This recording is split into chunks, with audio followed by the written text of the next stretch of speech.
teach mitzvot as commandment when I don't necessarily feel like that is the right language for my relationship to the mitzvot. Mm-hmm. And that in itself is a contradiction of terms. And how do I reconcile those things?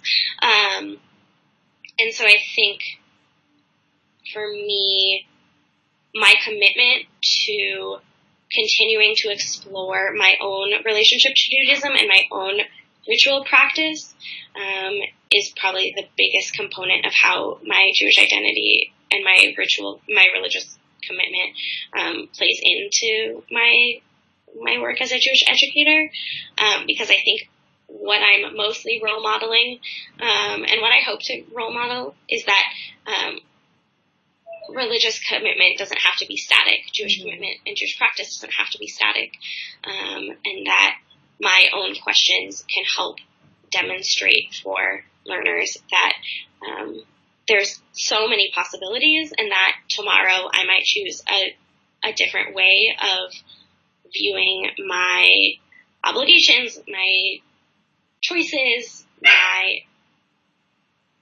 whatever language you want to use, my commitments. I think I have a lot more questions about that right now than answers, because right now it's all theoretical because I'm not working. Right. And when you said, like, I'm asking this question, like, out of genuine curiosity, even though I just don't want it to come off as in a particular way. But you said before that you struggle with the question of, like, mitzvot as commandments, for example, and I'm wondering how that happens in a reform context, given that my understanding of a reform context is that mitzvot aren't necessarily defined as a commandment.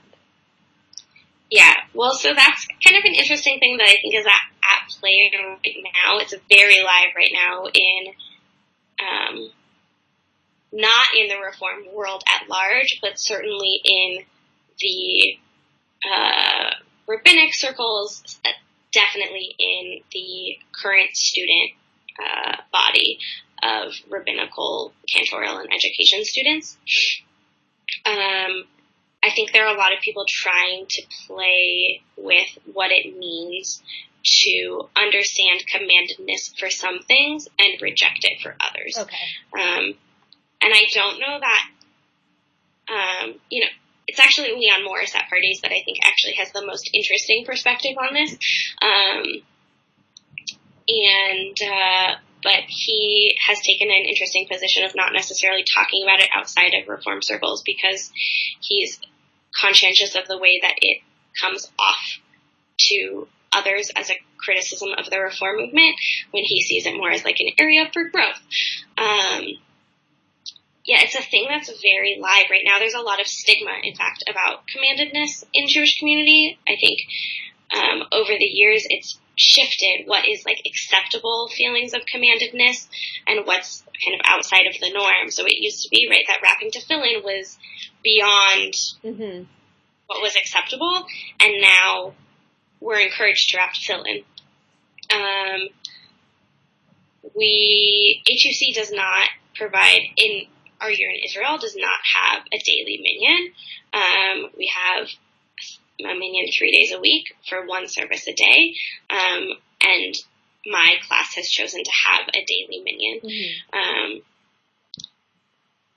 But then again, the question is, some of those people are praying out of a sense of commandedness to pray and to daven, and some of those people join the minyan because there are a couple of people in my class who've lost parents this year and are saying Kaddish for them, and they're joining the minyan in order to make a minyan so that those people can say Kaddish. So like I said, it's a really live question that doesn't have a good answer, but I think what's important is that the question is being asked and it's being raised around what did the movement reject, because that was what made sense at the time, and what now in 2018 actually makes sense as a Jewish movement. Where are the boundaries? How wide is our tent? And where do we say that's too far in either direction? Right.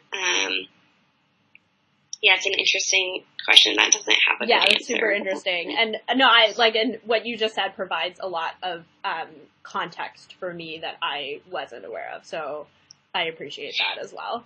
And then how do you think that being a Jewish educator relates to the kind of lifestyle that you want to have? Yeah. I mean, I think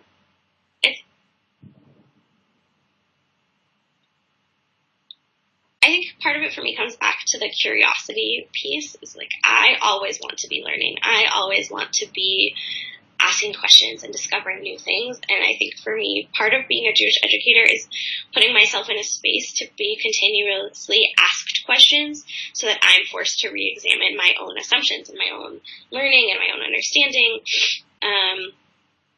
I really want to be a person who is in community with other people who are engaged in learning and questioning and exploring and building, I think, things together. I think building Jewish community and being in Jewish community are really important aspects of the life that I want to have. And I think that being a Jewish educator kind of allows me to navigate that space in a really unique way and also have a say potentially in what that space looks like and feels like. I also think, though, that the reality of being a Jewish professional potentially is damaging to being in Jewish community, in that I think it's sometimes hard, in my experience, it's sometimes hard to be off when you're a Jewish professional and you live and work in the same community. And that I would love to have a life where I have people over for Shabbat, and that I'm celebrating Shabbat in community. And I also know, as a former Jewish professional who's going back into the field, that sometimes by the time Shabbat comes, the last thing I want to do is see anyone from my community, because I spent all week dealing with their needs and problems and joy, and sometimes it's nice to step away. So I'm hoping that I can find a balance between those two things. But ultimately, I think it's about, for me, letting my role as a Jewish educator kind of inform, in some ways, my own life, and also letting my own life and my own exploration of Judaism and Jewish learning inform my work as an educator. Whether that's saying, like, oh, I learned this cool thing because I decided to study whatever this text was, and now I want to use that in my work as an educator, or this student asked this question that I never really thought of, and now I'm going to allow that to inform my personal practice or my personal learning in some way. And going back to what you said about some of the challenges of, like, wanting to have community for Shabbat, but then, you know, at the end of the day being kind of tired from your week, how do you deal with those kinds of things? Yeah.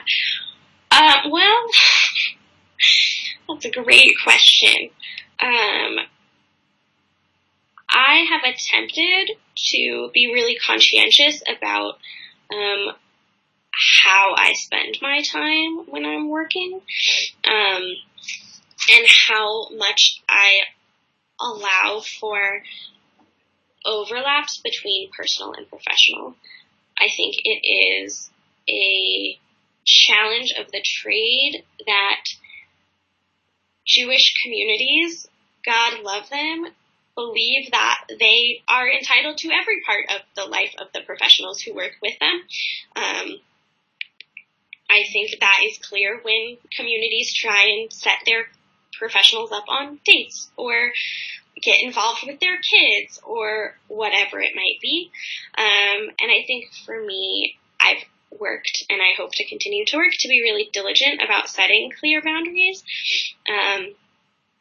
while allowing for the right amount of overlap between personal and professional. I think no Jewish professional can be successful without kind of opening